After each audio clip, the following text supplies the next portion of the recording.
rocher, ta lumière est mon sauveur. Je ne crains rien. Il est mon rempart et mon ferme soutien. De qui pourrais-je avoir peur? Shalom. La croquette biblique de ce jour est tirée de Job au chapitre 4, verset 1, et c'est la croquette numéro 39.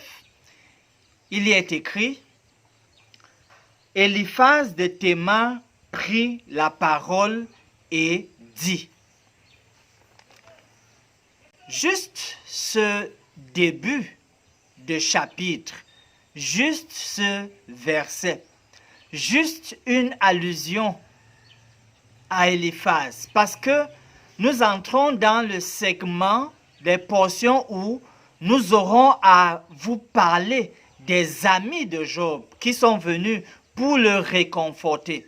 Mais comme globalement, sous l'angle des soins spirituels, leur approche est très boiteuse, déplacée, nous allons donc analyser leur attitude, leurs paroles, leur discours, afin de tirer des leçons sur les meilleures et bonnes manières de s'occuper des personnes malades.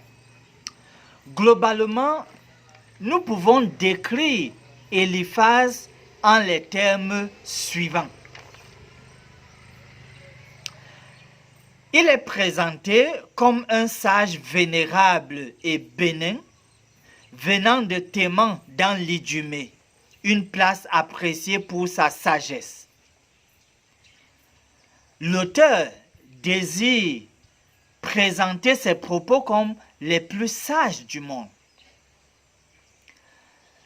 Ses discours sont bien élaborés et judiciaires, mais Job les estime froidement académiques.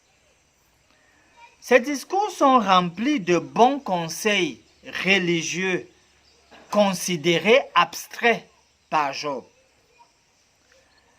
Les erreurs de ces discours, c'est qu'ils ont irréversiblement présupposé que Job est méchant. Il y a aussi le fait maladroit, pour eux, de concevoir une théorie sur la simple base des faits mal appréciés. Et enfin, les discours d'Eliphaz suppriment les motivations humaines à l'humanité. Après donc cette description qui nous est proposée, on pourrait bien se demander la raison pour laquelle nous nous intéressons à une description du personnage. Elle est simple, la raison.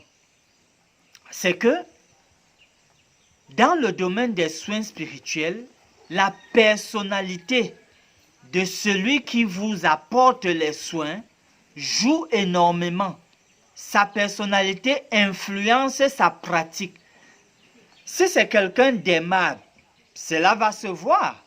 S'il est détestable, ça se verra. Si c'est quelqu'un d'optimiste ou de pessimiste, cela se verra. Si c'est quelqu'un de sérieux, de bon caractère, ça se verra. Mais si c'est aussi quelqu'un aux mœurs légères, c'est-à-dire que sur le plan même sexuel et moral, laisse à désirer, eh bien cela pourra souvent se traduire par un regard inapproprié, des propositions indécentes. De toutes les façons, la personnalité de celui qui s'occupe de vous se reflète dans sa pratique et dans ce que la personne dit. Le langage peut être grossier, ça trahit quelque chose. Nous devons donc, en termes de promesses, nous tourner dans Ésaïe au chapitre 43, versets 1 et 2. Voici ce que le Seigneur déclare. Ainsi parle maintenant l'Éternel qui t'a créé, ô Jacob, et j'ai envie de remplacer par votre nom, donc vous pourrez relire et utiliser votre propre nom. Celui qui t'a formé, ô Israël, ne crains rien, car je te rachète. Première attitude, au milieu de toutes ces personnes qui s'occupent de vous, ne crains rien. Je t'appelle par ton nom. Si tu traverses les eaux, je serai avec toi. Et les fleuves, ils ne te submergeront pas. Si tu marches dans le feu, tu ne te brûleras pas. Et la flamme ne t'embrasera pas. Il est toujours important de se rassurer de l'amitié de l'Éternel pour vous. Oui, il y a des gens autour de vous pour s'occuper de vous, pour vous apporter des soins.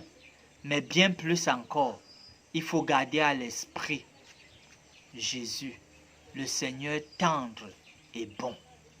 Bon aussi pour vous. Finissons par ces mots de prière. Dieu notre Père, nous te remercions et nous venons à toi.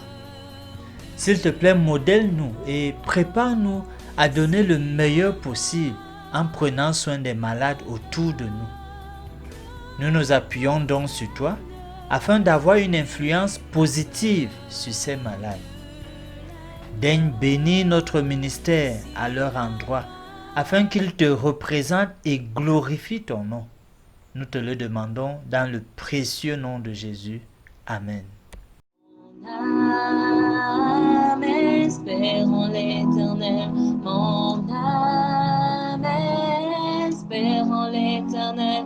Qu'un chant s'élève au Dieu du ciel. Qu'un chant s'élève au Dieu du ciel. Mon âme espère en l'Éternel. Mon âme espère en l'Éternel.